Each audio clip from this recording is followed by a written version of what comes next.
in the central areas here for Senegal. Leslie winning back impressively. Look to push on out on that far flank. I think numbers going forward. Yeah, as the shot comes in. Click, click, bang! Basi itoshe kusema ulikuwa ni usiku wa hasila na kombe la mezani.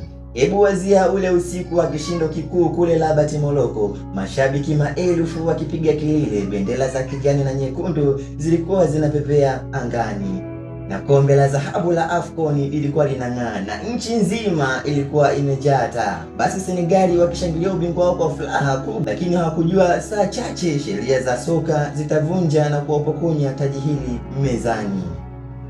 Hii sio hadithi ya magoli tu, ni hadithi ya hasira, kanuni na uamuzi uliofanywa na kafu. Dunia imesimama, Afrika imesimama, watu wameshangaa. Kwa nini imekuwa hivi? Ilikuwa Januari tarehe 18, 2026. Uwanja mkuu wa kule Rabat Morocco ulikuwa umefurika mashabiki. Fainali kati ya Senegali na Morocco ilikuwa imefika kileleni. Senegali walipigania heshima yao na Morocco wakitaka ubingwa wao mbele ya mashabiki wao.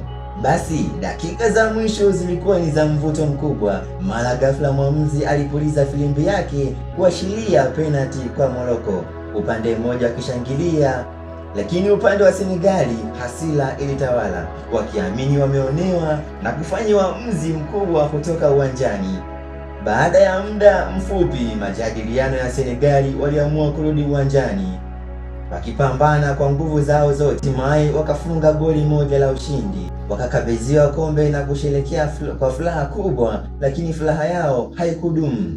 Sheria inauma, sheria ni msumeno, sheria inang'ata huku na huku. Senegali wakisherehekea, Morocco waliamua kuchukua hatua kali ya kukata rufaa ibara ya 82 na 84, kanuni ambazo ziko wazi: timu ikitoka uwanjani au kugoma na kuendelea na mchezo itapoteza goli 3-0.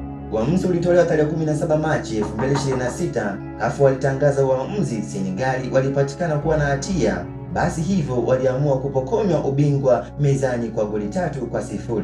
Lakini Senegali hawakuishia hapo. Senegali na wenyewe wameamua kuchukua uamuzi mkali na kukata rufaa kupinga uamuzi huo ambao umefanywa na Morocco. Lakini itoshe kusema, hebu tujikumbushie kidogo, huu ni mpira wa Afrika. Siku zote mtu mwenye nguvu ndiye atakayechukua ubingwa. Morocco wameonyesha nguvu zao na Senegali bado wameamua kukata rufaa na kuonyesha nguvu zao, lakini hii haitasaidia. Kwangu mimi ninavyoamini, hapa Morocco tayari ameshapewa ubingwa wa 2025.